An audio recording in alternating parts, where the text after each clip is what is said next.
actor and the agent. Yeah. Agency's got 15 of each of us. Yeah. You only got one you. Yeah. You know what I mean? So if 42% of their roster is doing poorly, there's still some money coming in. Yeah. If Damn.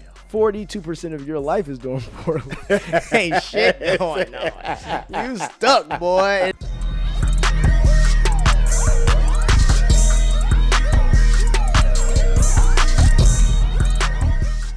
What up, y'all? Welcome back to another episode of Givin Game, the podcast. I'm your host, Rickey! Today's guest is a special one, y'all.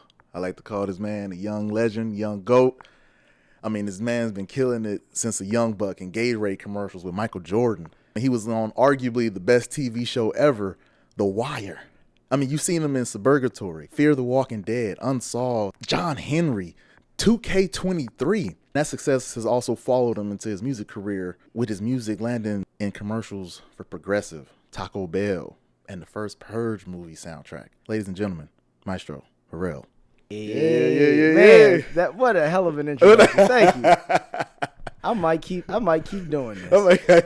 When you hear it all together. Yeah. Nah, thanks, man. I appreciate it. No. I have to give you flowers, brother. I have to give you thank flowers, you, man. Yeah. You've been doing it for a while, so yeah. I always want to give everybody their flowers. Nah, I appreciate it. I like I did for Denzel. I don't think I ever told you. Like, I grew up watching you on TV and shit. So now that we cool, it's trippy. It always trips me out because I'm like, damn, I always. That's the funny part. Even with like me and Denzel, it's the same thing. It's like we would always see each other, and then when I moved out here, we would see each other at auditions and stuff. In the beginning, we wouldn't really like, we would just kind of like head nod, keep it moving. Yeah. But like we knew what each other had done. And I'll never forget. One day we was at some audition.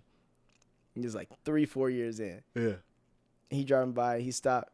Like, hey, man. I'm like, yo, what's good, bro? Yeah. He's like, man, we keep seeing each other. We got to actually, like, kick it or something. I'm like, yeah, that sounded about right. And then after that, we started kicking it. But then, like, you know how we both are. So then we just started instantly working on, like, projects, whether it's music videos or whatever together. What? And but it's funny because same thing. It's like, man, like my dad took me on Christmas. I was so mad to go see the damn Great Debaters. What? I was like, yo, this young. I'm also acting too. Yeah, I probably auditioned for it. So I'm like, who this guy? Whatever. And two, why am I doing this on Christmas? This is not what I'm trying to do. On Christmas. This is not how I want to spend this day. No, but it's like nothing but respect for him, man. It's it's great to see, and just to see people. It's like you were saying, it's to staying in the game. Yeah, it's like, man, it's a blessing, but it's also like it's a lot of it's just consistency. Yeah, we were talking about that earlier. It's just like consistency. You're still working, and you're gonna see the same people, so you might as well befriend them. It doesn't make no sense to be like, man, fuck that. Yeah, not at all. See them all the time. And not only that, when you get older too, like growing up in it's a little different because you think everything's competition. Yeah, but once you get older, you realize like, we're all such different types, like in general. Yeah. Like I'm not worried about. I'm not gonna sabotage a self-tape I help you with. Yeah, we could do this. Go for the same road. Yeah. Nigga, we two completely different types. Yeah. Like you know what I mean. Like so, I think that's another thing, and you can run into. I do think you probably can run into that with like if you have a friend who's exactly your type. Yeah. Now that's a little different. But it's like like anybody, like whether it's Pat, whether it's like. We ain't in competition with each other. No, now there might be some people that's close to y'all that y'all see all the time, but like, So if that's not the case, we can only. If they're gonna pick your version of the situation, I hope they pick you. No, you know what I mean. Like and if they're gonna pick my version, I would hope that you feel the same. Yeah.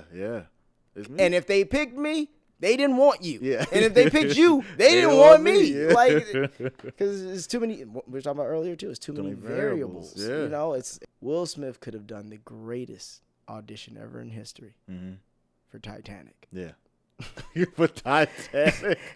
And James Cameron would have been like, my man, thanks for coming in. Jamie Foxx could have done it. He's one of the most talented motherfuckers in the world. Jamie Foxx is. And it would have been like, man, I hate to see maybe we can find something for you, but you can't be Jack. No. It's a variable that's not. Yeah. And Steve Buscemi couldn't have been Jack. You feel me? Like, there's no, like. That's what I'm saying. It's like, if they want you, they want you. They want you. Yeah. Like I did with Denzel, I'm going to try to encapsulate as much of your career in this time I got you as much as possible. 1994. Yeah, right. When did it all start? Like, so I always say, where you from? I'm from Chicago, born and raised, right. South Side. All right. It's born and bred. My mom's a registered nurse. She worked at Northwestern Hospital. She's retired now. Okay. And then my dad, engineer, plumber, electrician, all the above. Oh shit. But I always shout them out because like it was their plan. Yeah, They literally named me Maestro. Oh, yeah. And was like, and my dad was trying to sign me up for music lessons before I was born. What? Like they always tell the story, like there's a place called Sherwood Music Conservatory in Chicago. Uh-huh. And they had seen something in the paper about it, blah, blah. It was like really good, like conservatory for like young kids. They had like a wiggle worm program for. Wow. So my dad's like, we got to go down there. So he goes down there to sign up. And the lady's like, hey, so how old's your son? And my mom's standing next to him, and she's pregnant. And they're like, yeah, we don't sign. When he's born, we'll talk. But like, when we talk, we just want to make sure. We just want to make sure there was, you know what I mean? What's your name again? Yeah, I know what he was. Now I'm older. I'm like, oh, I see what you was doing. But like, that was his plan, like entertainment. And so like, it started with music, and you know. None of them are tall, so we knew it wasn't gonna be hooping. So ain't no Muggsy Bowles right here. Nah, it wasn't gonna be hooping. It wasn't gonna be football. It was gonna be, So he basically, when I was able to, started with piano lessons or I did like the conservatory stuff, and piano lessons started around 2-3 years old. They had me like doing something, and then around 4 or 5. I was, you kind of start to come into, like, you kind of have a cute kid, like people would tell them. So they were like, like, start trying to get them in print jobs and blah, blah, blah. Wow. And so then start doing that. And like, I don't know if you saw on my Instagram with that like old video of me like doing like my first audition or whatever. But it was for. I did my research. But why my mother and dad can't come in? Because usually when you go in on auditions for commercials and stuff, Mommy and Daddy don't go in there with you. I have to go on stage and no one could be on there with me? Exactly. Just myself? Mm-hmm. Like Michael Jackson? Mm-hmm. He goes himself. You got it. That's what happens when you go into an audition. You go in by yourself. Oh. Okay? Just like a grown-up. Pretty cool, huh? I can be. It was for this agency, though, called Stewart. And I was like 4 or 5 years old. What? And they were like, they told my dad, once again, this shout out to Floyd. Huh. They told my dad, like, we don't take him that young. And my dad just kept showing up. He was like, okay, we'll like, finally, we'll give him an audition, okay. And so, and that was when you posted on your page, and why my parents ain't in here? Exactly. and I did the audition, and my dad told me, he was like, it was crazy because apparently we did it. They were like, thanks, okay, well, thanks for coming in. And later we found out, I guess the lady went back, and whoever was like running the agency was like, yeah, so what's up with that kid? And she was like, oh, well, we let him go. And she's like, you let him go? Somebody came out, ran up, was like, hey, excuse me, we want to. What? And I got signed. I did. Was that agency in Chicago? Yeah, that was in Chicago. So I got a lot of my work with Stewart, early in the game. Wow. Music was first, and then it was like vocal lessons started around 7, something like that. Uh-huh. But in that time, I was doing print, and then I started doing a lot of commercial work because, once again, it was like, I could hit my marks. I could do the stuff. I was charismatic. Yeah. So then I started doing that, and then that's when I got the Michael Jordan ad. What? And then when I got the Michael Jordan ad, that led to me doing like late night shows. And that's why, like, I did Jay Leno like 5-6 times. What? Yeah, and so, but on Jay Leno, shout out to Jay Leno, huge, like, major support of my career. Like, literally, really? He brought me on multiple times, and just would make it like a thing. But he would also let me perform. So I would go and I'd sing, Jailhouse Rock or Jackie Wilson song. And I would perform on the show, and then I'd, be there with the guest. Like, I did nights with Pamela Anderson and like people that's like back in the day. Word. Yeah. Like, Jennifer Love Hewitt. All this, that was crazy. But yeah, so started doing that. Then I got my own television show called Guys Like Us, and that was in '98, and that was on UPN. UPN. People don't know about UPN. People don't know about UPN. They don't know about UPN. That was before you had UPN. Then you had the WB. UPN had all the black shows like Moesha, Malcolm and Eddie. Was it one-on-one? One-on-one, and that was later. So when I was on there, it was Malcolm and Eddie and Moesha were like the shows. And my show, which it was like literally my show, like my name on the show was Maestro Harrell. Yeah, but the crazy part was the show Bumper Robinson. You know Bumper Robinson? No. You've definitely seen him in a million things. If I see him. He was in. People always know him for the Michael Jackson documentary, the Michael Jackson show. Michael Jackson show. No, remember they made the movie about the Jackson 5? The Jackson 5 movie. That's what I'm trying to say. Back in the day. Yeah. He was like in that.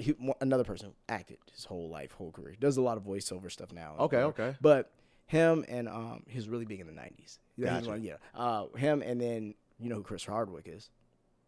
No. Who does all the Talking Dead and all the white guy? The Talking Dead, the after show. Yeah. You know he does like all that kind of. Yeah. Him. So the storyline is 3.5 Men, bro. Like it's a Dan Schneider show. So Dan Schneider created it, and it's literally 2.5 Men. So my dad has to go out of the country to build a dam. What a storyline. Because he does construction and engineering. Yeah. What? My dad. Your actual dad. And I need you to take care of your little brother while I'm gone. They have a bachelor pad, him and this white guy. And, because UPN, there's one white guy. Yeah. And the storyline is I come in and I, make smoothies without the top. I do all the shit. I ruin it, Well, what's this girl's underwear doing here? All this kind of stuff. But, it's crazy to see, the formula just worked again. You know what I mean? But it did a full season. My parents didn't want to move out here. They didn't want to move me out here really specifically. Because you were in Chicago with this. You booked that in Chicago. Yeah, I booked that in Chicago. Did it shoot in Chicago or did it shoot out here? It shot out here at Culver Studios. Right next to Mad About You. Fun fact. What? So check it out. At 7, I was going to school Monday through Thursday. Friday, I would fly out Friday night. I'd be here Saturday for the table read. And then Sunday, of course, float me out first class. Have my own limo driver there from the airport to the and my dad later so I so much respect for him because the things you don't realize once again I was saying when you're young I'm just acting, I'm doing the thing, but it's he had the limo driver who always drove me in Chicago when I had shows and all that kind of stuff. Yeah, he made sure in the contract she was the one who drove us on everything. So he made sure the studio paid her. Wow. He made sure there was so many things. And then he got cool with these black drivers out here who had picked us up one time. Because, you get those hit or miss drivers. Or those, especially, we talking early, 90s too. So you get some of those drivers who also kind of why am I picking y'all up type deal. Mm-hmm. Found these cool husband and wife couple, Mel and Ruth. Shout out to them. And my dad was cool with them, where they're coming from. Got them on the studio. So always is a brother picking us up doing. You know what I mean? Just things that I didn't realize at the time. But anyway. Flying first class every week. So then Friday, I get in. Saturday, we do the table read. Sunday, mind you, they're also sending scripts under the door late at night because of rewrites. There's no email, my guy. Oh my God. So we just so my dad. So the next morning, sometimes my dad wake me up. He'd be like, we gotta go over these lines and make sure I knew all my lines. I never had a script in my hand when I rehearsed. My dad was like, no, we're not doing that. What? And we would film on Sundays. In front of a live audience. And then I'd fly back, and that's double time and for everybody involved. On the weekend. Then I'd fly back Saturday night or Sunday night, and I'd be back at school on Monday. Did that for 13 weeks.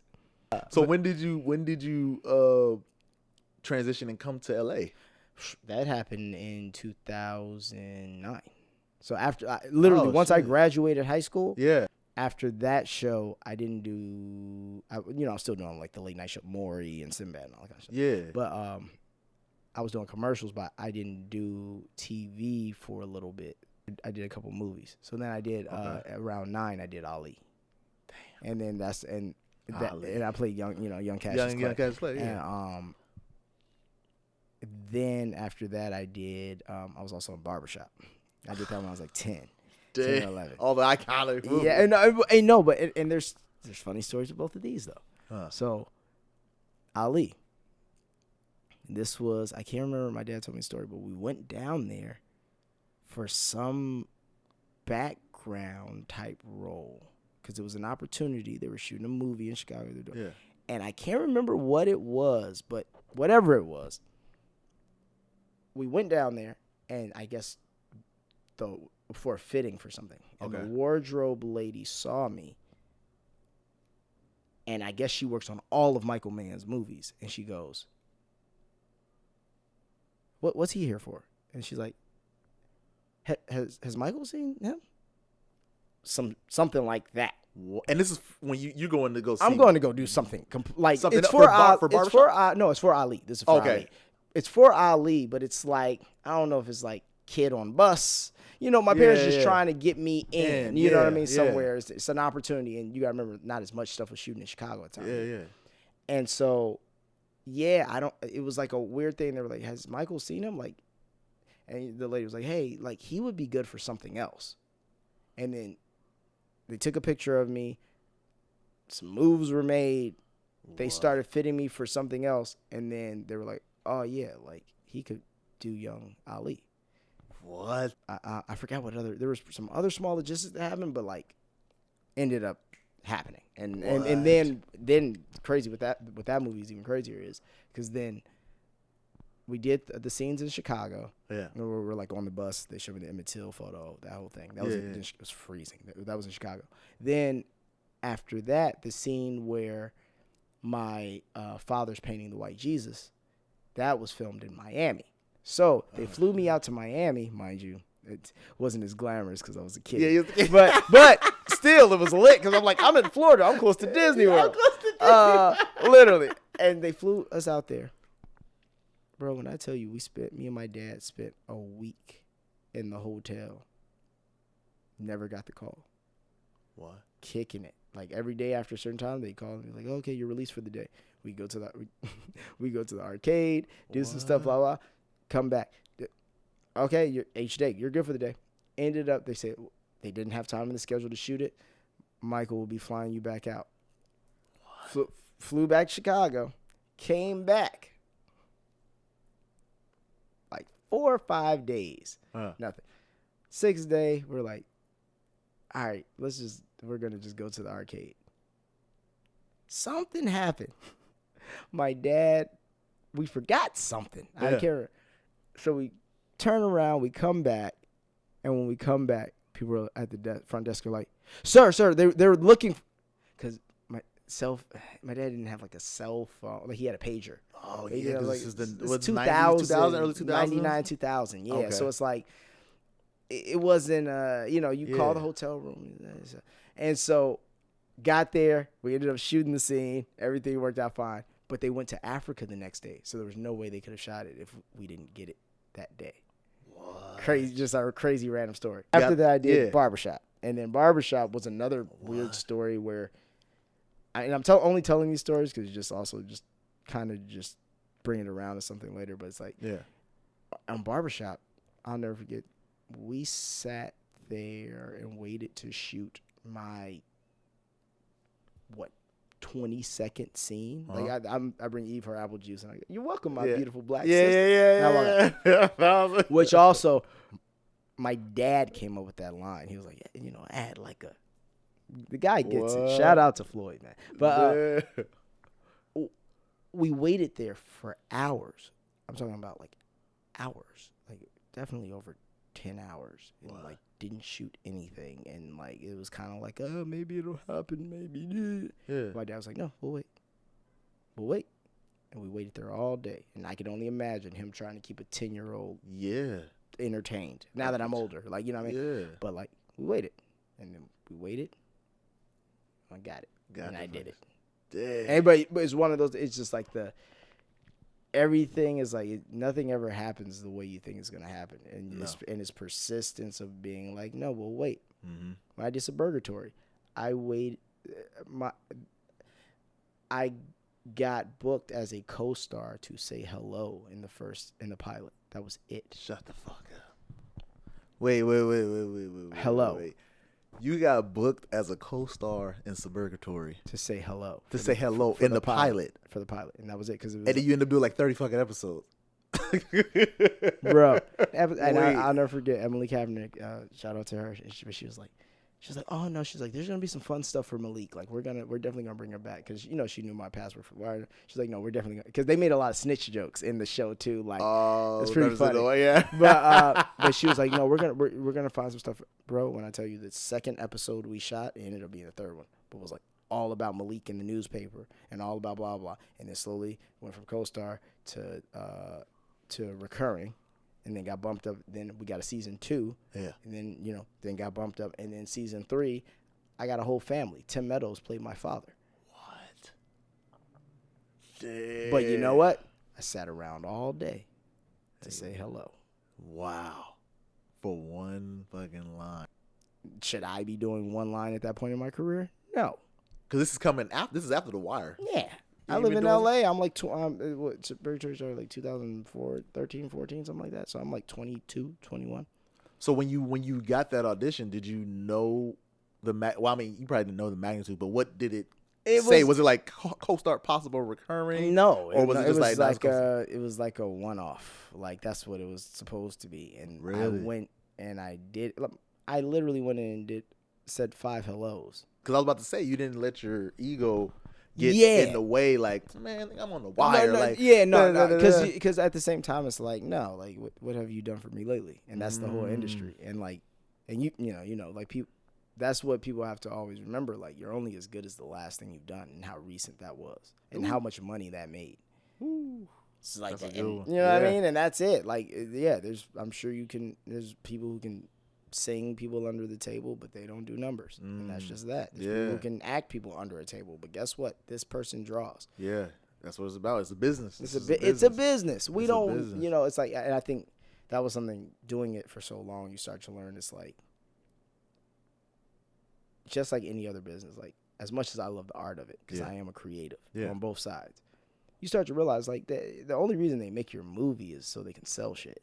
Like it's not like no movie was ever so good it had to be made. It had to make sense. Now when people make them themselves, then that's a different story. You know what I mean? Or when they find like when a true group of like, but people, even the people who are gonna fund that, still are gonna be like, I'm at least gonna break even. Like you know what I mean? I'm gonna get my money back. I'm gonna get my money back. Like you know what I mean? Like I can't lose. Like what? Even if we kind of lose, we'll make it back on international. Like we gonna do something. But if it's not that, you gotta remember, man. Like you only get your news because it's sponsored. That's why there's commercials. You only get your fucking show because it's sponsored. Yeah. Your show's not needed. Niggas gonna buy this Coca-Cola. Ooh. You see what I'm saying? like that's what it is. Niggas don't need your show. Niggas gonna buy this Coca-Cola. Bruh, that's happening. Damn. Like that's why advertisement, man. That's why they're gonna buy these pharmaceuticals. Yes. Like this is gonna happen. Yeah. So that's also why when you come with a script and you're wondering, man, you taking all the heart out of my shit. This ain't got no brother. Because niggas in this age demographic don't like dealing with that reality on this channel. You're not about to sell XYZ on CBS because you know what? Now you're fucking with football. You see what I'm saying? You're fucking with bags that are so much bigger than you. Way bigger. Way bigger than you. We're not doing this episode. You need to rewrite this. We're not pissing off these people. We're not going to cast this kind of person. Too much money because it's too much money involved. And we're not, and we know who our fan base is. Yeah. It's the same way it's like you're not going to go you're not going to go put a whole white show on BET. You know that's not the fan base. Exactly. You're going to fuck up the bag. You're going to fuck up the bag. Yeah. You know what I mean? And that's the same thing. And that's why when you watch like the Golf Network, you see ads for Charles Schwab and Titleist. Because the type of people who watch this. I don't see this when I watch TV One. God damn it. It's very, it's alarming. I don't see this when I watch TV. Charles Schwab. Schwab. Invest Invest what? Invest what? Yeah. Where's the Chase commercials at? It's like there you go. But it's a different type of money. It's a different type of money. Different type of money when you're Charles Schwab. And that's why they get different types of people, and that's why it's all, and that's why I feel like so many people don't understand. It's like it's all based on data. So like at the end of the day, especially with the internet now, like there's a place for everyone. Yes. Now, no, everyone will not be Brad Pitt. Everyone will not be Denzel Washington. Because and the reason I only say that is because it's like they also fit like Denzel was a model actor. You know what I mean? Like that's a lane that if you got that, good for you. Exactly. Aim for that. Yeah. But it's like Jamie Foxx could never be Denzel Washington. He didn't have the look for it. Yeah. But he was damn good at being Jamie Foxx. Yeah, exactly. See what I'm saying? Yeah. So it's like there's avenues in all of it. It's just you got to find what avenue resonates for you, and then because every character is somebody. So if you seem predisposed to play XYZ type of character really well, someone identifies with that. Yeah. So you can own that lane. That's facts. You know what I mean? Like you said, you just gotta own whatever lane. And if you own a lane, the best part about that is if you actually own a lane and you own it well enough where you make a lot of money off of owning that lane, they will put you anywhere. Doesn't matter. Yeah. Now, you're not, but he's not good looking. Who cares? Yeah. It's working. It's working. It's making money. It's making money. Yeah. You know what I mean? So it's like, and it's making our advertisers happy. Yeah. And that's all that matters. That's all we care about. That's all that matters. And then, yes, we want to win some Emmys and some shit for it too. But that's more of an afterthought, and that's more of a keeping the brand healthy. Exactly. That we still win. We're gonna get this money first. Yeah, we're gonna get this back. Yeah, that's gonna happen. The accolades and all that stuff can come later. They can come later. We'll be good. Exactly, and that's even how I feel. Like even people who want to do this, like you don't get in entertainment because you want to be famous. Like a lot of people do. Yeah, but you're doing it ass backwards, because at the end of the day, you're looking for accolades for work you haven't put in. You want to be famous for fucking what? What do you do well? Show me. I always like try to change people's perception of that. Like when you say I love somebody, an artist or an actor, they're so great. They're my favorite. Yeah. But why? Like really why? Like what is it you respect? Yeah. Are you in awe because you don't think you can do it? Is it easier for you to say, I'm impressed, because then that takes the stress off of you to do anything? Or are you impressed because they're rich and they're famous and other people seem to like them? Yeah. Or, and this is what generally mine is, or are you impressed because they got there? And for me, I'm always impressed because you got there. Even if I hate all of your content, I will never disrespect anybody who got there. Yeah, now, people got all different kind of ways of getting there, but you put up with the shit of whatever your lane was, and you got there. You got there. Get a certain amount of success. You know what it takes to get there. So when you see somebody that's obtained like a crazy amount, astronomical amount of success, you're like, y'all respect that because I know what it takes to get. I know what it takes to just get here. So I can only imagine what it takes to get there. So it's like, it's not just like, you go to acting classes and you're good at acting. That's it. Like, no. You know what I mean? It's going to the right places. It's knowing what circles are worth being in. It's learning from your peers. It's, it's learning another skill within what you want to do, which makes you better at what you want to do. You got to just start and you got to go for it. And you can't worry about like how you're perceived or how you're like, you got to just do it, because at the end of the day, no one gets anything when it starts. No one understands. Nobody gets it. They're like, what are you doing? But then once it's far along in the blood, it's like, oh shit. But that's why you got to keep that tunnel vision, exactly, and know what your intent and what your goal is, exactly, because as long as you focus and you stay locked in on what you see for yourself, that's all that fucking matters. 100%. Everybody else don't have to see it. Eventually people they'll see it. They're gonna see it. They're gonna be like, and then and slightly resent it after they do. Yeah, they're like, oh damn, hey, can I hop on the podcast now? Nah, too late. You don't want to do it from the ground level. So it is what it is. But you also will meet people along the way that are willing to help you, I've noticed. So like I started my gun range. When I had my gun range. Oh yeah, I remember that. So I was doing that, and I was just trial and error. I was doing it. I wanted to teach people. Then it started to grow. I was like, I got to make this a business now because it's like it's starting to turn into a thing, and I'm having hella people show up. So I'm like, all right. And as more people start to come, people will start to reach out to me. Hey, can I come do videos for you? Can I film the thing for you? And I was having meetings with people like, look, these motherfuckers had PowerPoint presentations. That's like, crazy. Yo, look, this is what we can do. Hey, can we make your shirts for you? Can we do your the homie like, yo, hey, I can make a dope logo for you for the shit. And that all came off the strength of starting. Just starting. Building. And the people will fall. Like they say, build it and they will come. Yeah. You feel me? Like that. And that's that. Like you said, that shit is, it's just starting and everything will fall into place. But as long as you know where you're headed. Yeah. And like I said, have the right intentions. Because like if you want to be rich and famous, and this is just word to the wise for anybody who wants to do this, you can focus on getting rich, and then you can put that money into making yourself famous, and it'll work. Don't try to do music. Don't try to act, because like it's the grind that's gonna come with it is gonna make you want to stop it anyway, and you're gonna waste a lot of time because your heart's not in it. Yeah, you know what I mean. Like in that, as cliche as that sounds. Yeah. No, it's like I tell people this all the time. Like people are like, man, I'm trying to learn that. I'm trying to get into that. No, you're not. Because if you was trying to get into that, nigga, you do it. Yeah. Like, and it's facts because I know even with myself, like, I'm gonna lock in and I'm gonna figure this out. And when I start to and I care to, I do.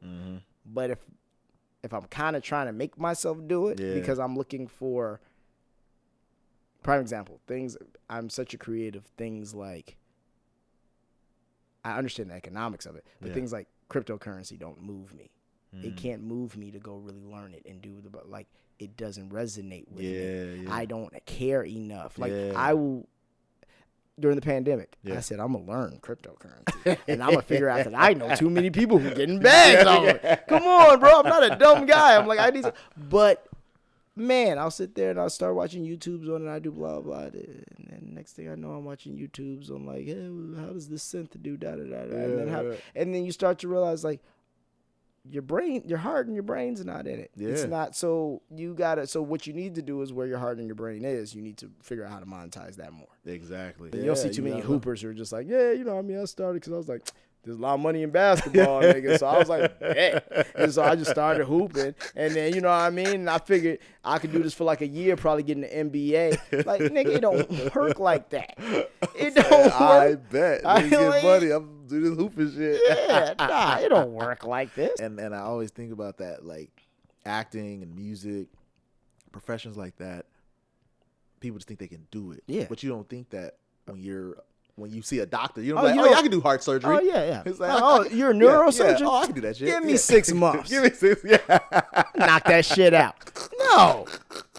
The issue of why it's that way is because when Aretha Franklin was making records, everybody didn't think they could be a singer. A lot of people probably thought they could sing, and a lot of people had toyed with the idea and been like, it would be so great if I met blah, blah, blah.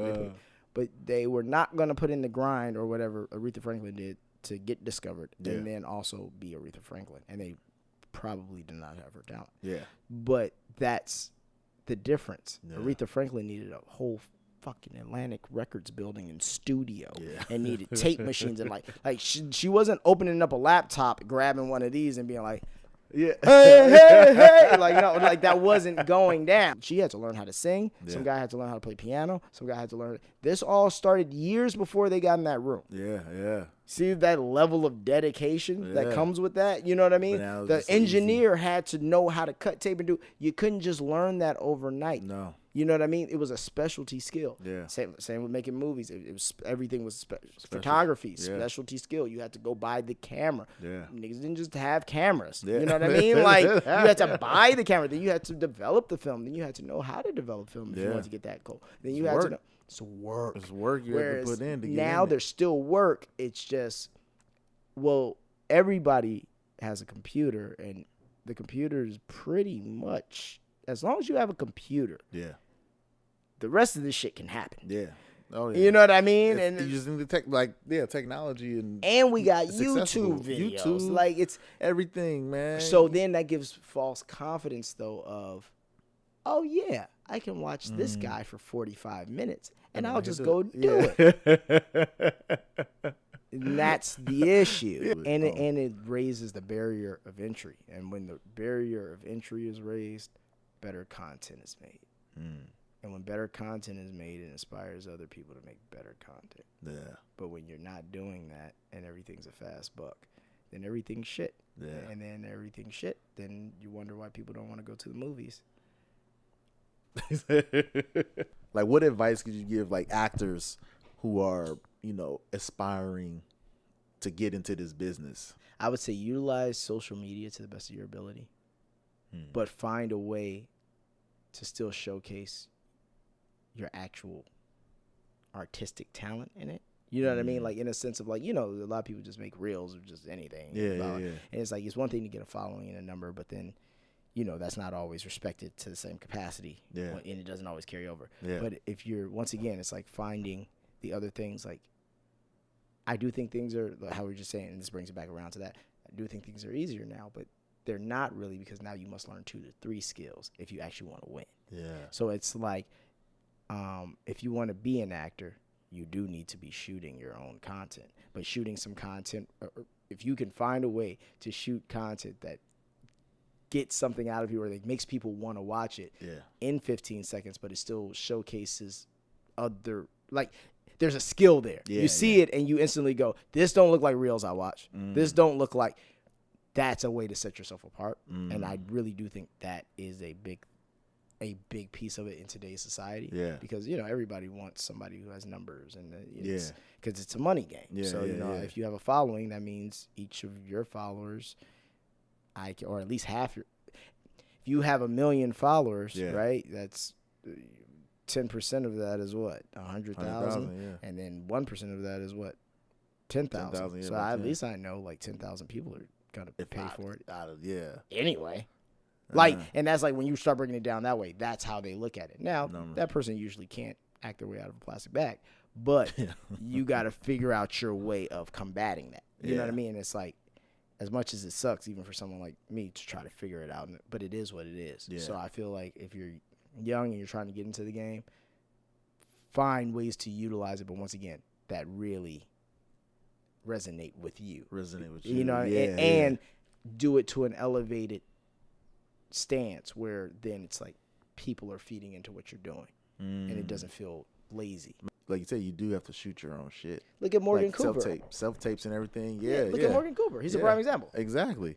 But it's like you have to do all of the shit now. Yeah. Like you have to light your shit. You have to you must do it all. Yeah. You got to do it all. So if you're already doing this for your self-tapes, why not do it and not only for your career? Like do a little short or a little thing. Well, check this out, brother. And here be the problem. Most people don't do that for their self-tapes.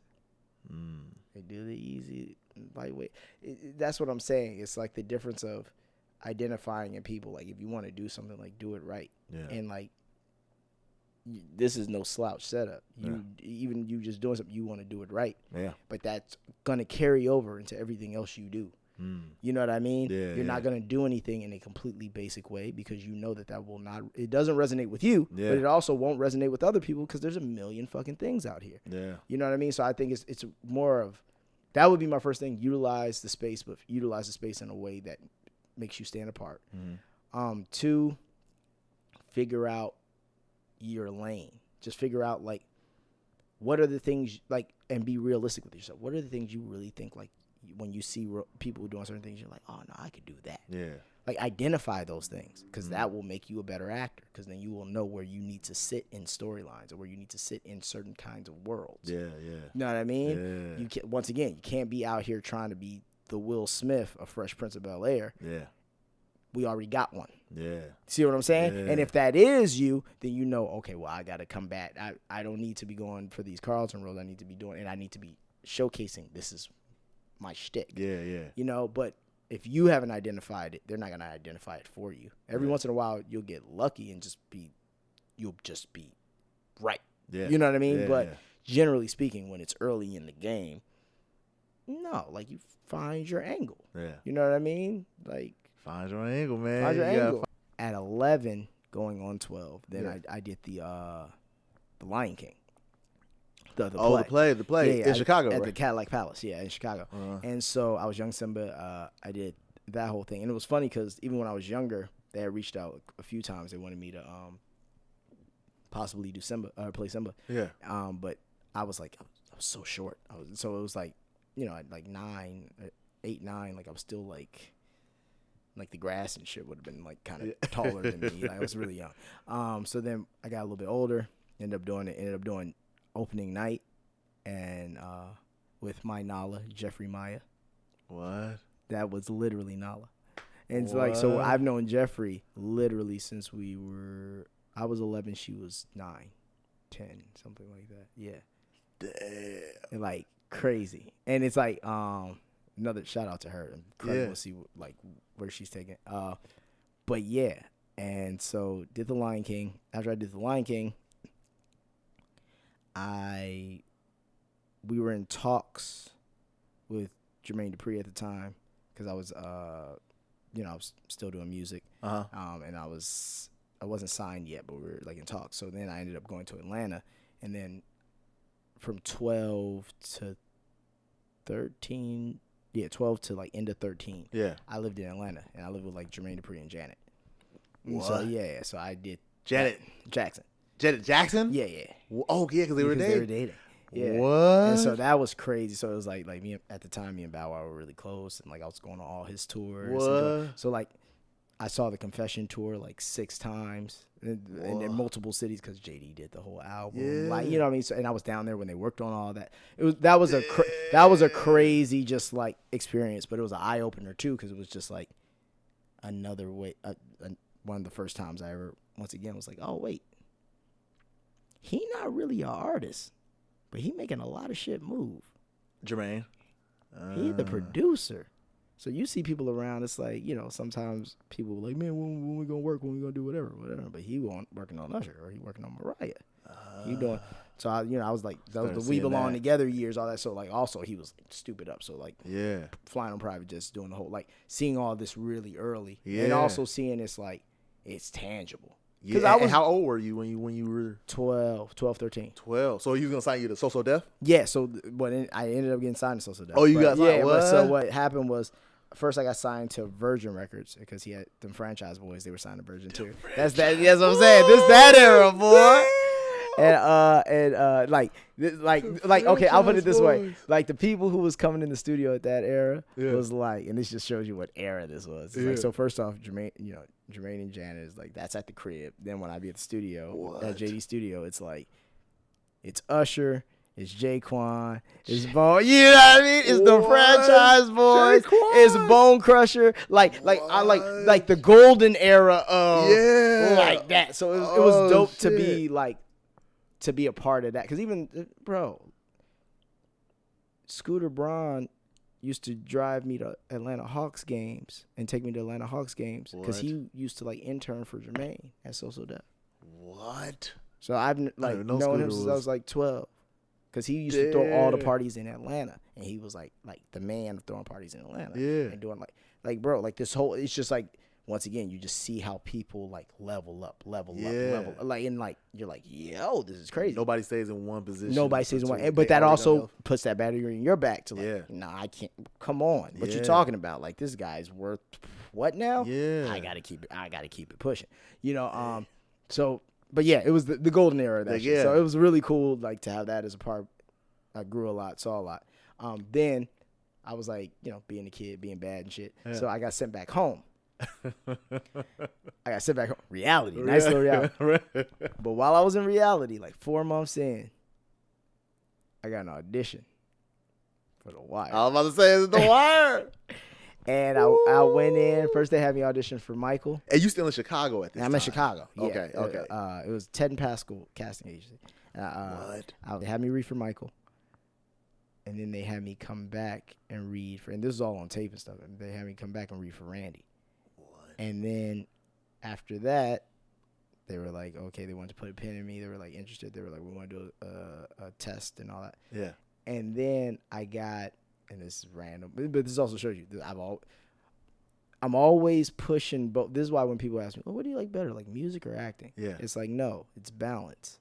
Because like as an actor, it's like if you just acted, like there's a lot of dead time. Yeah, like and you're not building or doing anything. You know what I mean? Yeah. Same with like music. It's like I feel like a lot of people who only do music don't have the same discipline and time, like understanding that like someone who has to be on a set and who has to, because you know what I mean. It's like.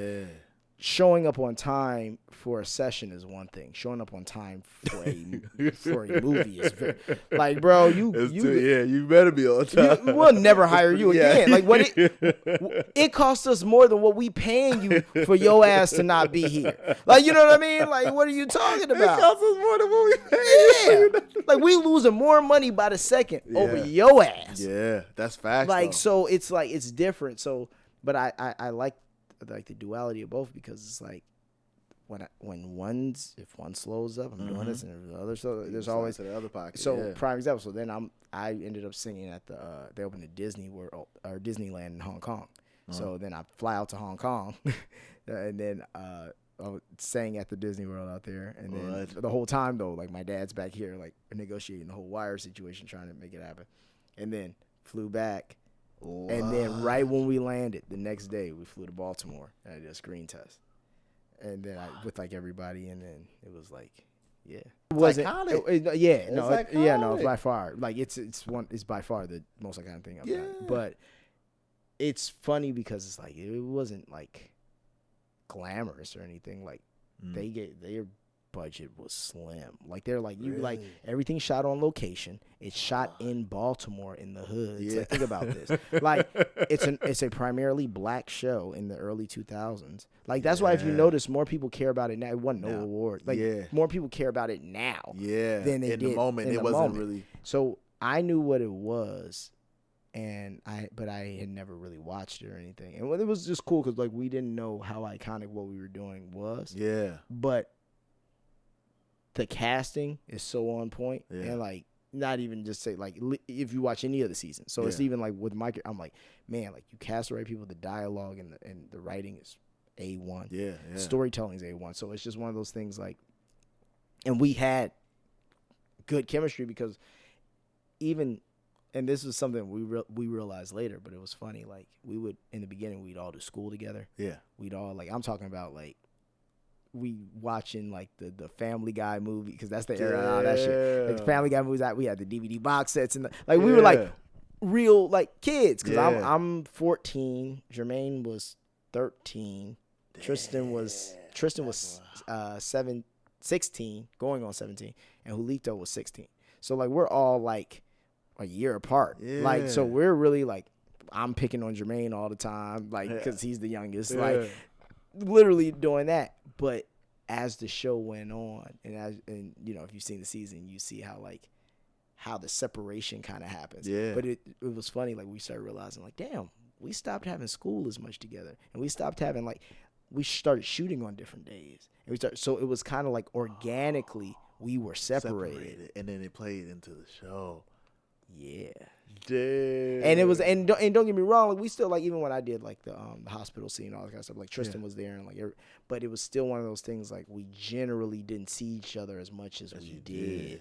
And like when those first few episodes, like bro, we were together all the time. Like you think that was on purpose? Yeah. I think I think that cuz they they're smart. You know what I mean? Yeah. David Simon and Joe Lusher, like they're smart.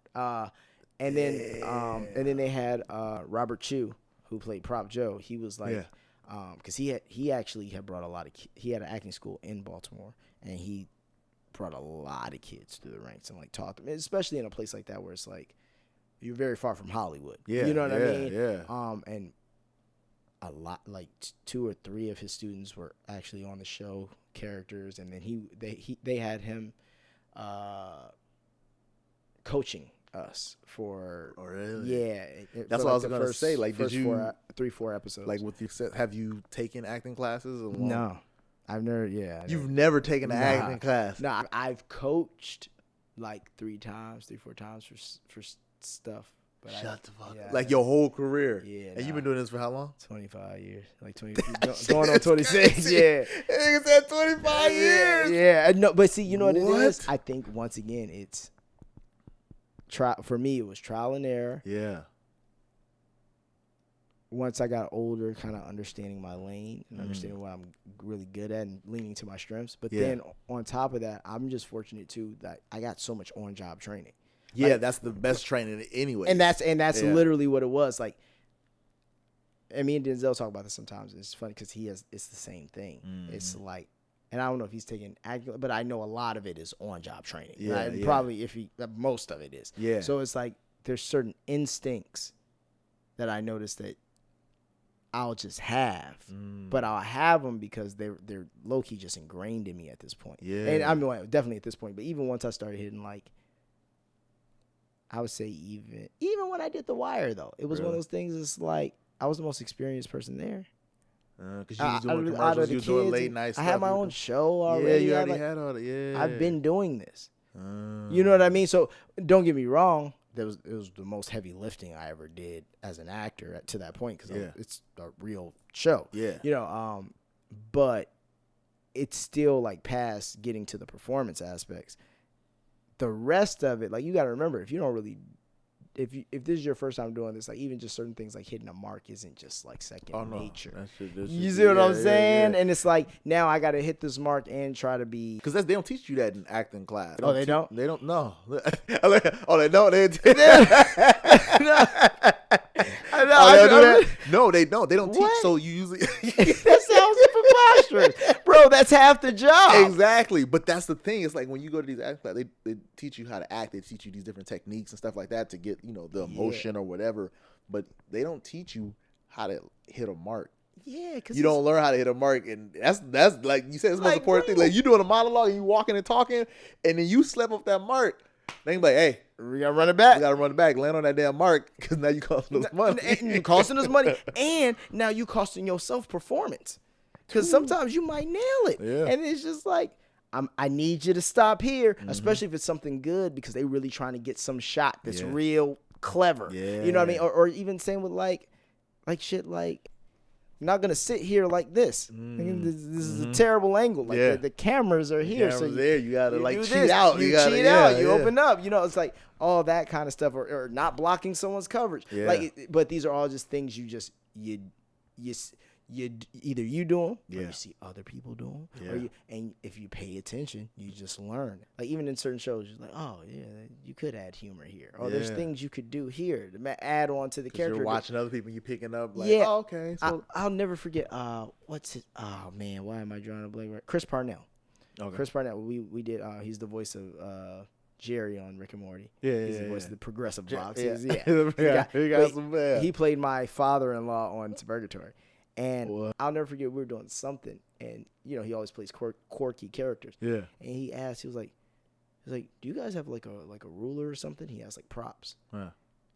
And then he as the scene's opening up, he's just using this ruler and he's measuring like the silverware and how far apart it is. And it's just funny because he didn't have any lines for the first 15, 30 seconds of the scene. Yeah. So it's giving him some business to do but it's like you get it's second nature. Why am I just standing here? Yeah. No one just stands here. Yeah. People are either on their phone or interview contact is different. But there's no way we would, if you were sitting here playing video games, I'd be sitting like this and be like, so what's the no, you sit back and you be doing something. And if someone's gonna tell you no, there's no prop to have in your hand, they're an asshole because now you look dumb. Like, you know what I mean? It's basic stuff. Like, we know how we enter. All you have to do, or I won't say all you have to do, but I can look at people who I come in contact with, and I just watch their personalities.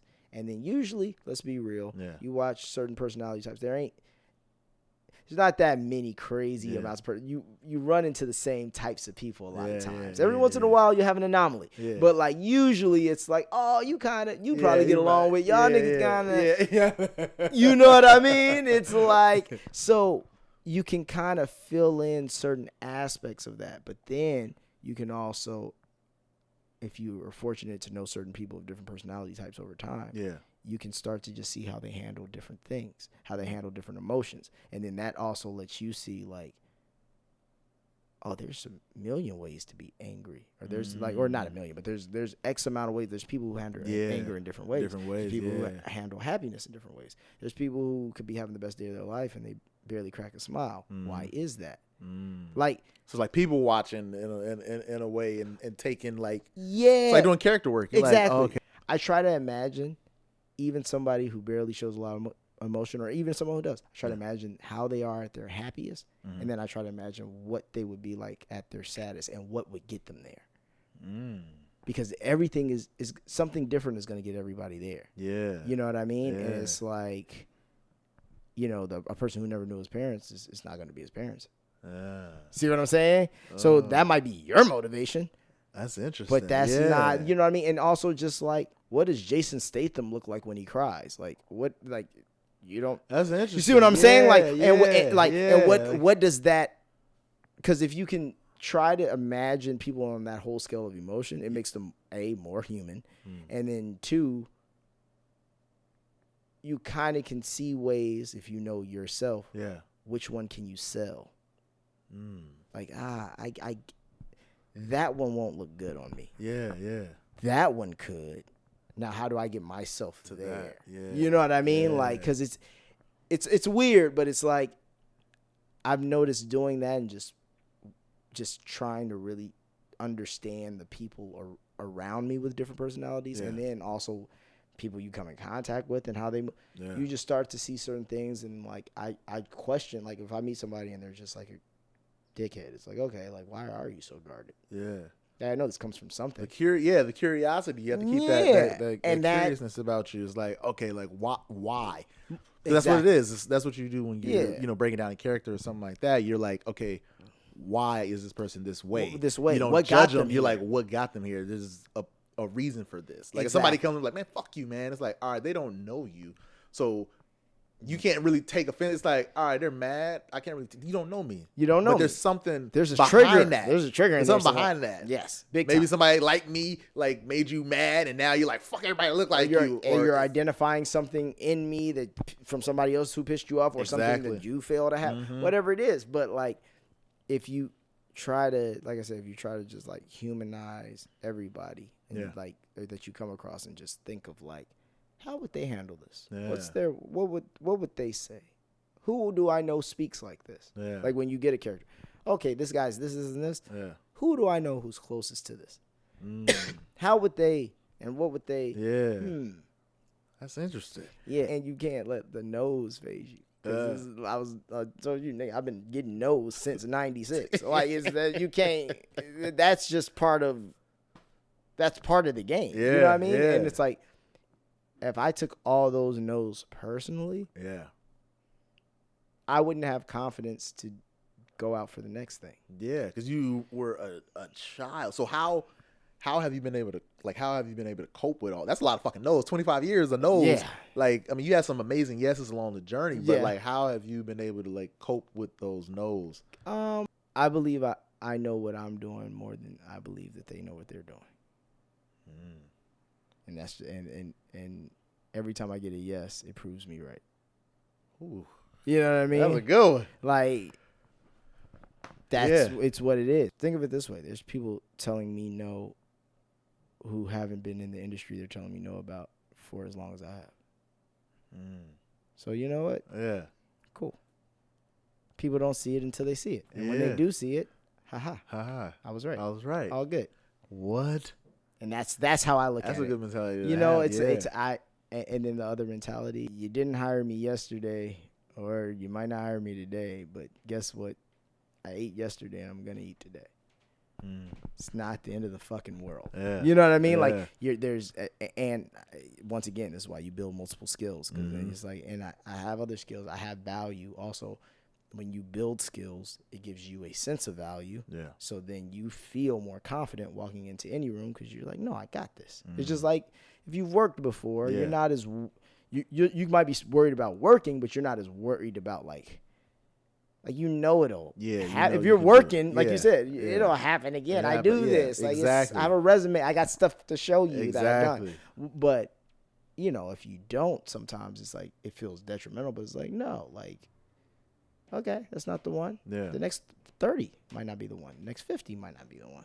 But know what you possess. But know once again, what you're doing it for, and know that, like, everybody loves the comeback stories. Yeah. And the reason there's comeback stories is because they knew better than the people who were telling them no. Mm-hmm. Been getting all these no's.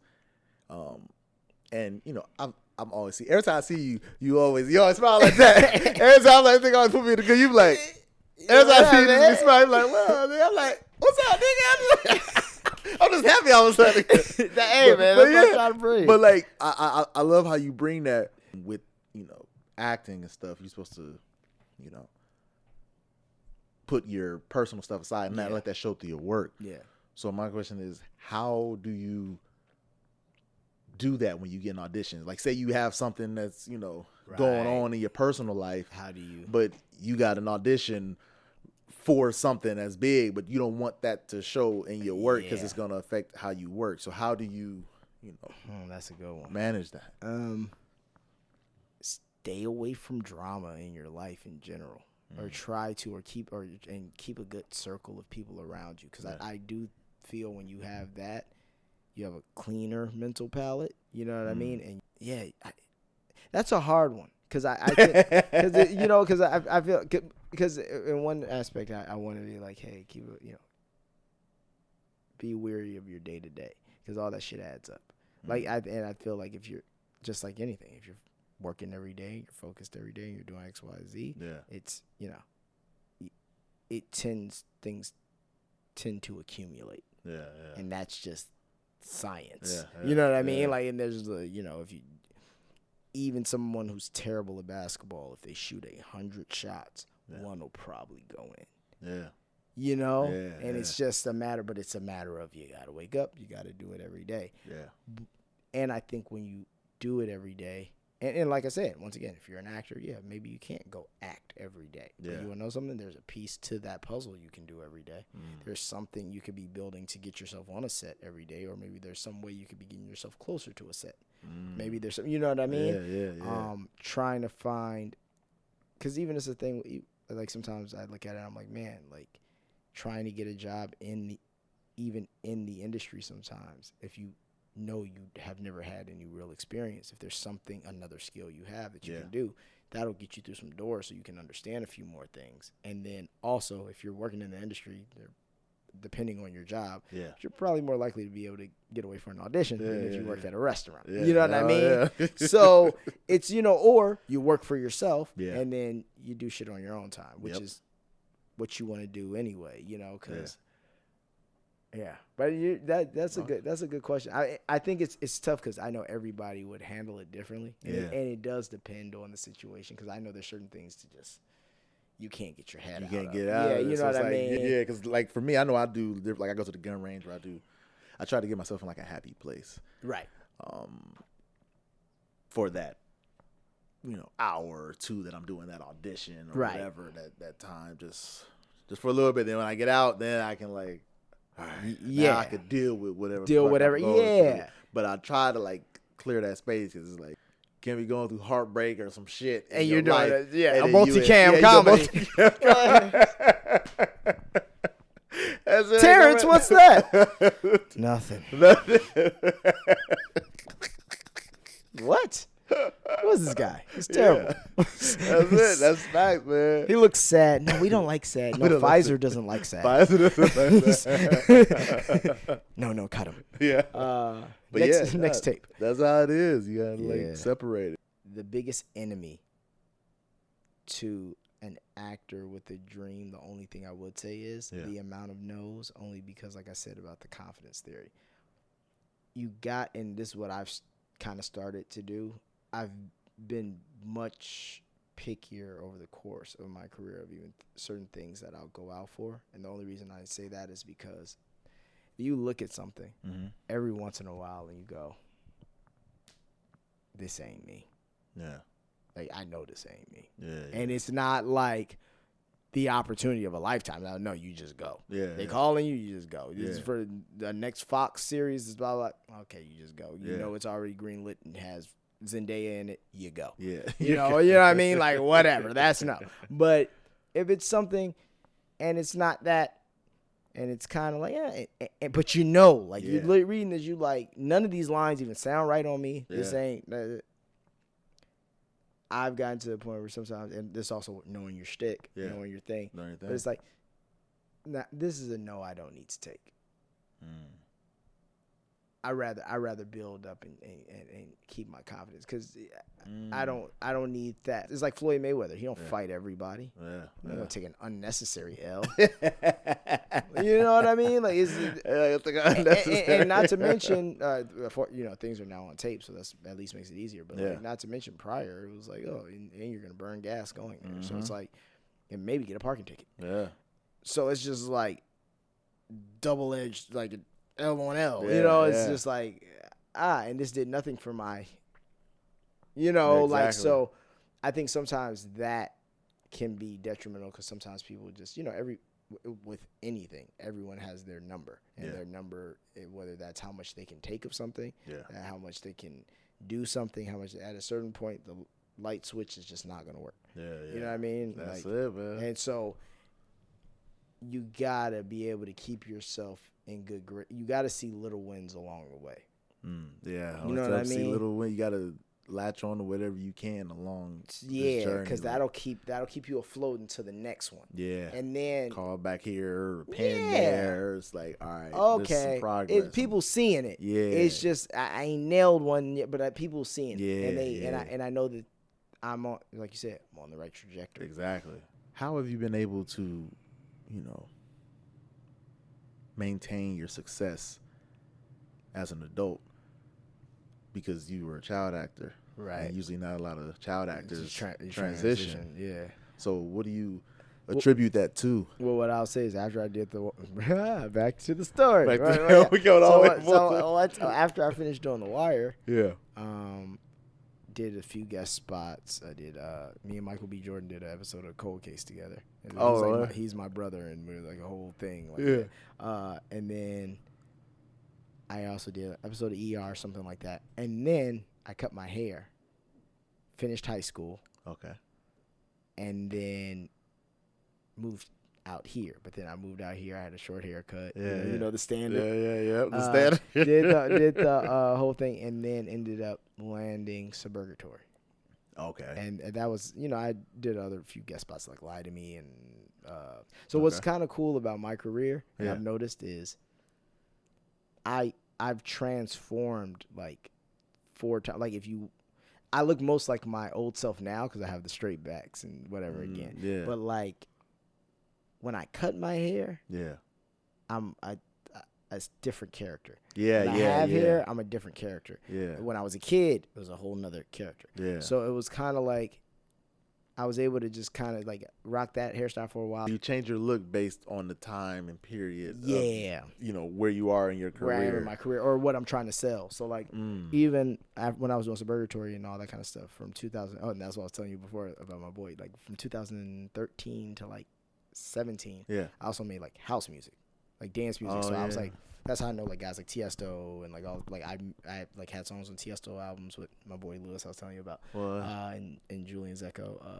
They had like a group called Zecco and Taurus, but anyway, I was doing that kind of stuff. I was having my remixes played by like, Tomorrowland, Ultra, David Guetta, like every big DJ, Martin Garrix, all that kind of stuff. But that was another thing I just did. It was like a sub life of something I did. But once again, it was just having another skill that I could go do this. And it always gives me a purpose. But then what I learned from doing that carries over into, you know what I mean? So even with like music production, that's why I can produce so many different types of music. Yeah, because that's what I wanted to get into. Yeah. Before I get in, when you were doing all of this stuff, like, The Wire and working with, Jay Leno and Sinbad and Michael Jordan and all these people. I mean, you were young, but do you think you understood the magnitude, or did you grasp what you were doing? No, but I mean, I knew I was doing more than anybody I knew. Yeah. When did it hit? When did it hit you? Like, damn, I was working with Michael fucking Jordan. Yeah, I mean, you know what though? It goes back to like how I said, how I look at people. It's like, it hit me when I realized what Michael Jordan means to everybody else. You know, like, to me, Michael Jordan just exudes. He is the definition of greatness. Yeah. Like, literally. But, like, I mean in the sense of, like, not saying he wasn't, but, like, he is the definition, though, which is a different level. There's been a lot of great people, but, like, people will literally say he's the Michael Jordan of. I mean, Tom Brady is the Michael Jordan of football. Like, you see what I'm saying? Exactly. It's like, it's such an iconic thing, and then even the brand he's building, like, it's so iconic. So, like, I think for me, it's more of like, I realized it when I got older, but it's more of like, man, you were able to work. I worked with Michael Jordan.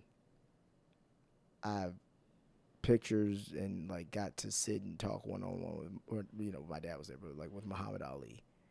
I've met Tiger Woods, like, on an actual working, doing stuff. And mind you, this is all working. This isn't just like I met these niggas. You actually, you know. So I just look at all those types of things and I go, well, you know what, man? You're going somewhere. You don't meet this many legends and work with, in a sense, so many legends and it doesn't pan out. And I think it's one of those things, like, that's what I mean by, like, when I see what it means to other people, you go, oh. So if that's the standard of greatness, and you can, you know, you found a way to work with that and continue to do that. Yeah, there's something. Well, then it's more of like, well, there's something you should be learning from each of these situations. Taking nuggets away, like, soak up that game. Soak up the game while you're next to it. You know, and that's the one thing I would say. Being young, you don't see that as much. But you know, I'm a black kid from Chicago. Michael Jordan's the biggest thing since sliced bread. And this is in '98. Like, what are we talking about? But at the same time, and my dad's this way, and my mom are this way too. That's what's up.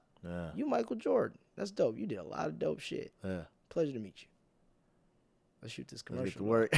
Like, what I'm gonna say. And I think that's like something that because my dad was that way, it carried over with me, and it's like kind of just, even as I get older and as I become like a real grown man, you start to realize it's like, man, that's dope, you know. Especially when it's like not your man's. If it's your man's, then it's like it's different. It's like we up. You know what I mean? But if it's not your man, it's more of like, damn, bro, I respect the fuck out of how you got here, and you are a legend. That's dope.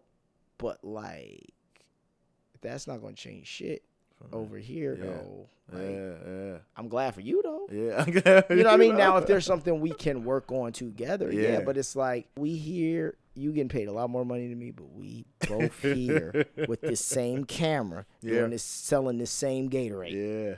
And then guess what? Might not have worked with him again.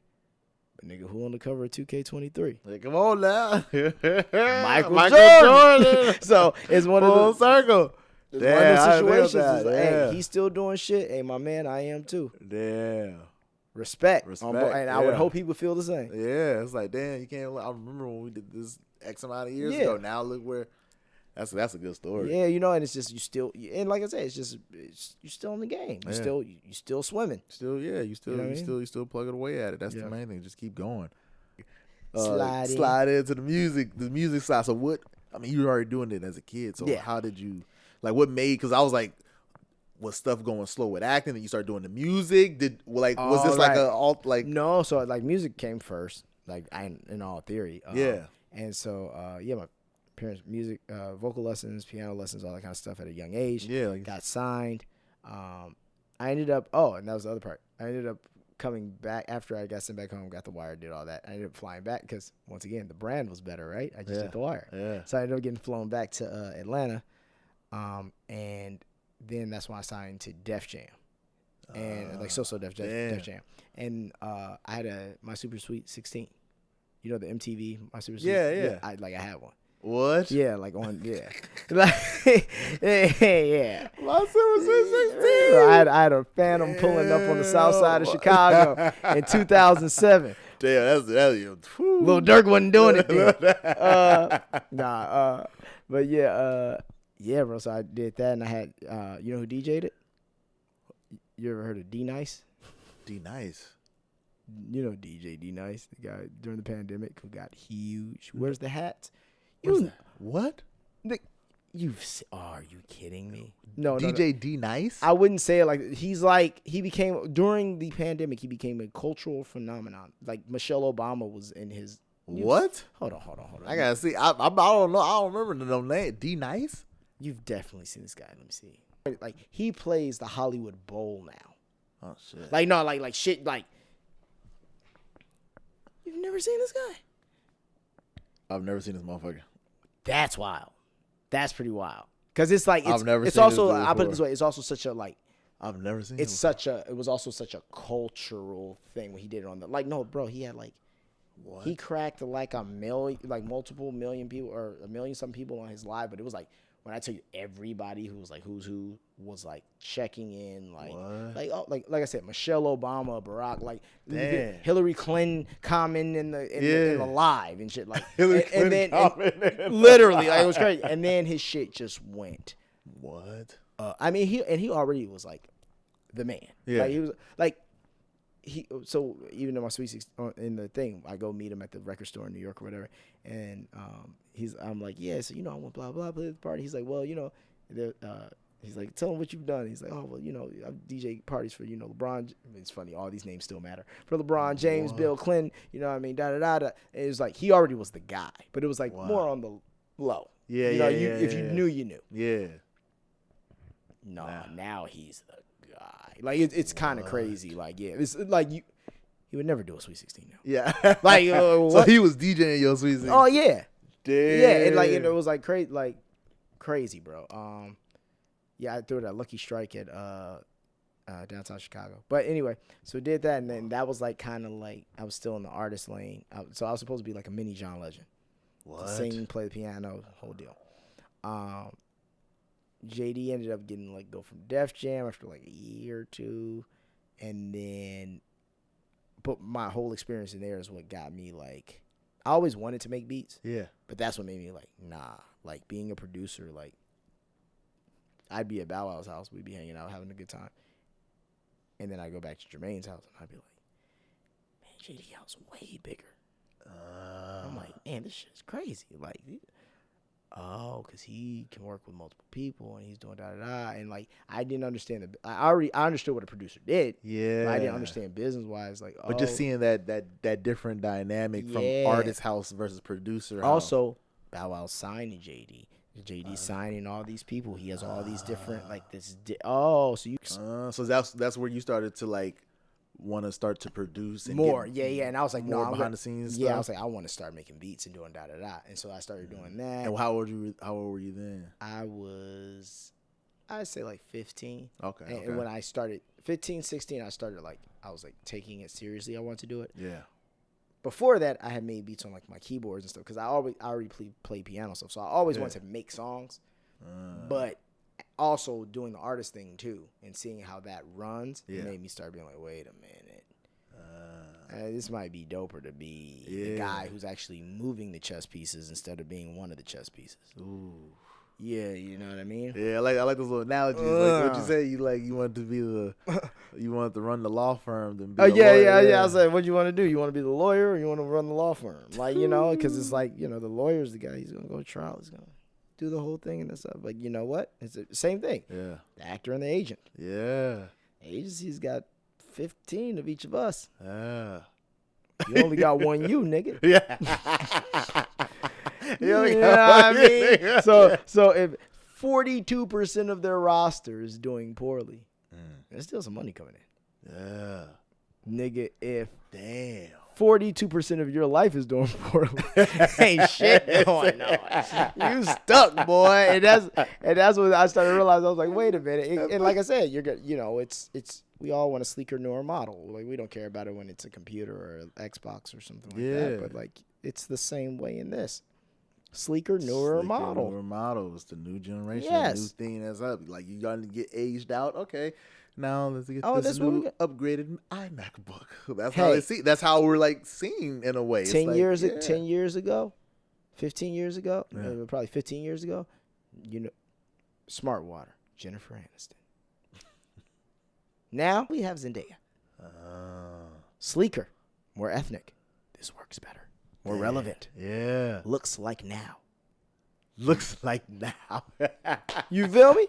If this was the early 90s, Yeah. Smart Water, Sandra Bullock. See what I'm saying? It would just make more sense. Yeah, it evolves over time, and it's like what's making money, what's more appealing, and exactly. When did you start to like get traction and like? Okay, so like did you stop acting and start focusing more on music or vice versa? Okay, no, or like, no. Were you doing it simultaneously the whole time? I always did them simultaneously because, like I said, it's like there's enough hours in the day. Mm-hmm. You know what I mean? Unless you're in a situation where you're just so popping, where it's like you got a tour or something and you can't do a show. There's enough time in the day. Yeah. You know, so okay, all through high school, I was going heavy on learning how to make beats, like heavy, like to get nice. Yeah. Then by the time I moved out here, like mentor of mine, it's gonna sound cliche, but like No ID, he's like was like super supportive. He like had me play on like Nas's album Life Is Good. I think it came out 2011, 2012. So like there's like a lot of like just grinding, just trying to figure out ways to like penetrate that world. Then I got into the dance music world, and then that was kind of like it gave me traction in certain places because not a lot of people like me know how to make that music. And not act and not correctly. So then that created, it gave me an edge, and I learned so much about mixing, mastering, all that kind of stuff. But then as I was doing that, it was like, okay, there's not unless you're touring a lot, there's not a ton of money in that either. So it's like, ooh, okay, I have all these skills which I've been building over the last whatever. Ooh, how can I use these? So between doing artist projects and, getting songs like Which One Which and like The Purge, and, like that's when I started figuring out. After I did all that, I was like, all right, I'm going to do an artist project, but I'm going to do an artist project and try to figure out how to get these songs places.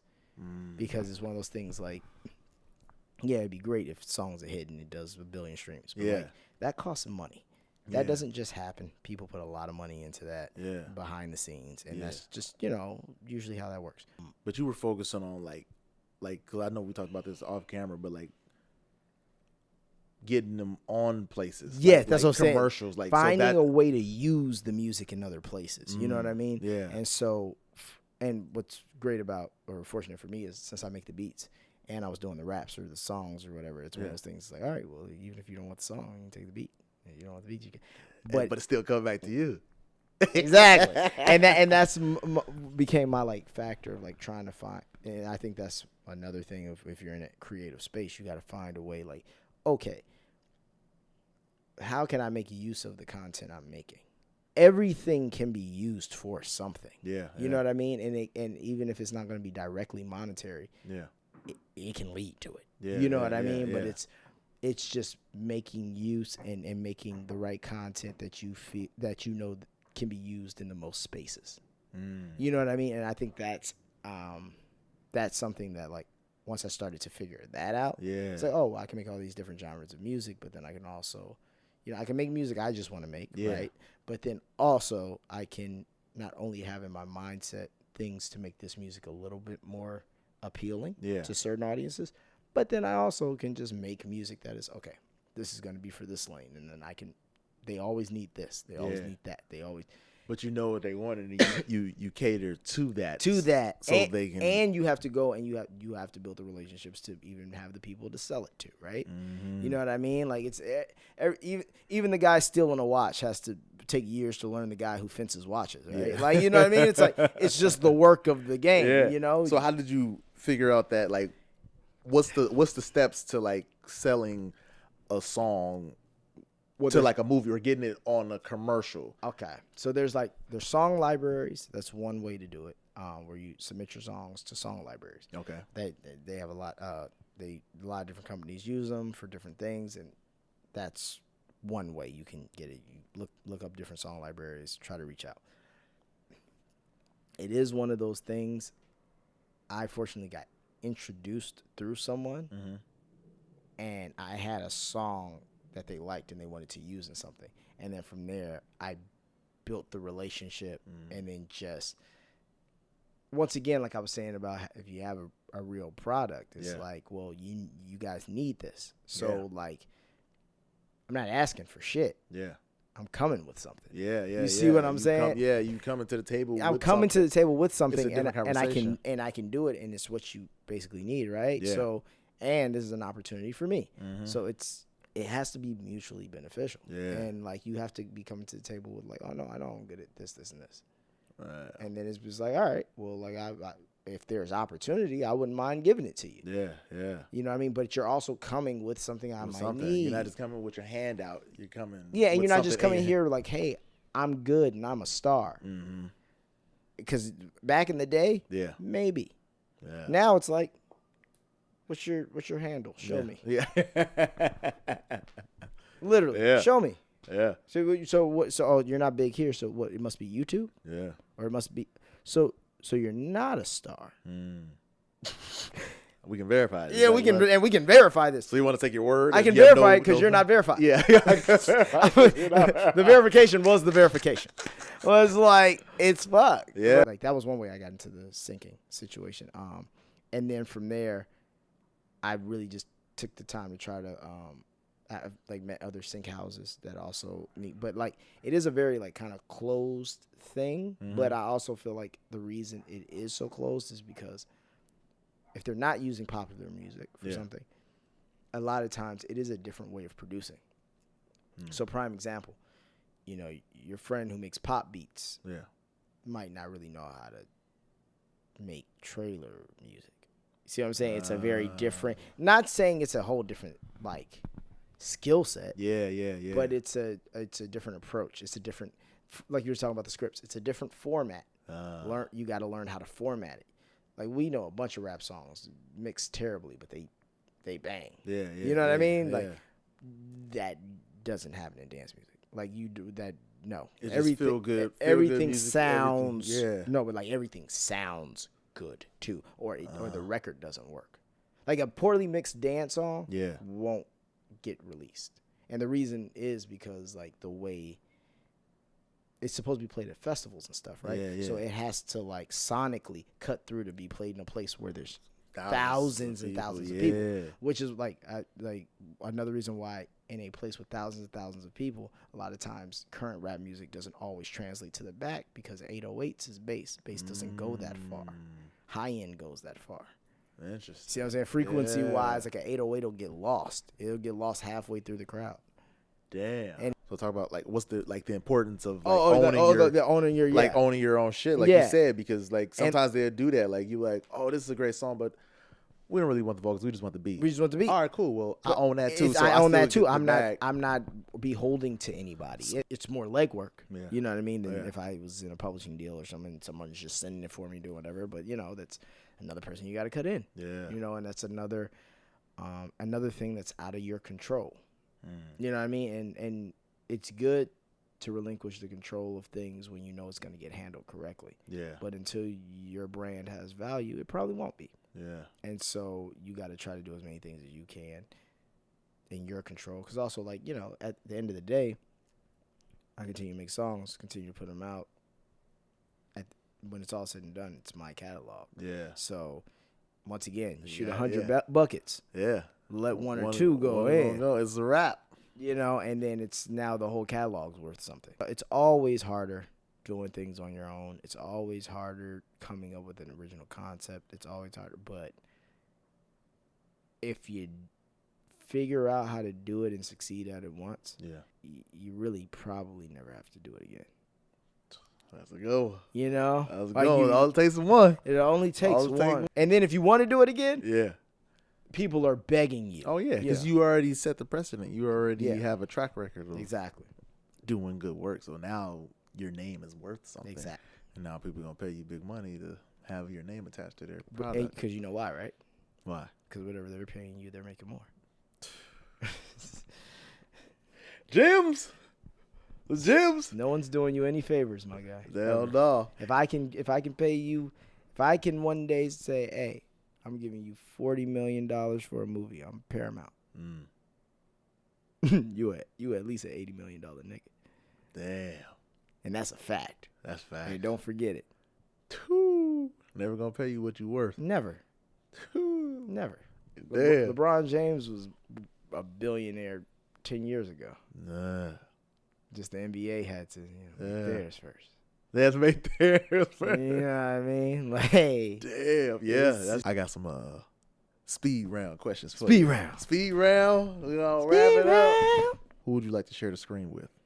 Other than like the big, Will Smith, Denzel, like maybe up and comers or like somebody who's not of that, status yet. Honestly, man, I'm gonna go on a limb and say like any of my niggas, like Denzel, you, Patrick, because in all honesty, if it's gonna be somebody who's up and coming and do it, like it's gonna be I want it to be home team.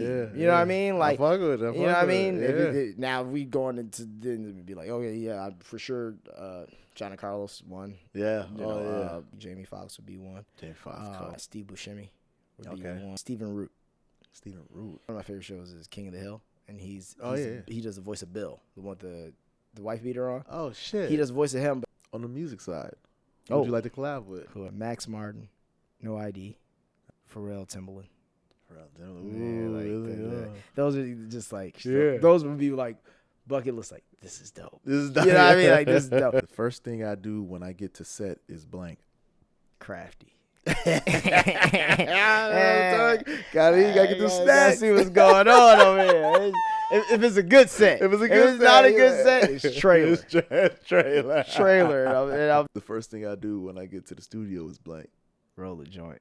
That's probably what I'm doing. And honestly, in reading, more so, I'm rolling the joint. Don't want to smoke, but also reading a book, reading the energy. Reading the energy of the room, or like what everybody's up to, or what's the dynamic in the session, or what's the, because it all depends on like knowing what you're there for, and then also like, what's okay in this person, and identifying who everyone in the room is, because like let's be real, it's never usually just like the artist and no one else. It's like, okay, so that kind of stuff. If I weren't acting or doing music, I would be blank. A psychiatrist or a lawyer. Oh, the first thing I do when I get an audition is blank. Read it multiple times and then go to sleep.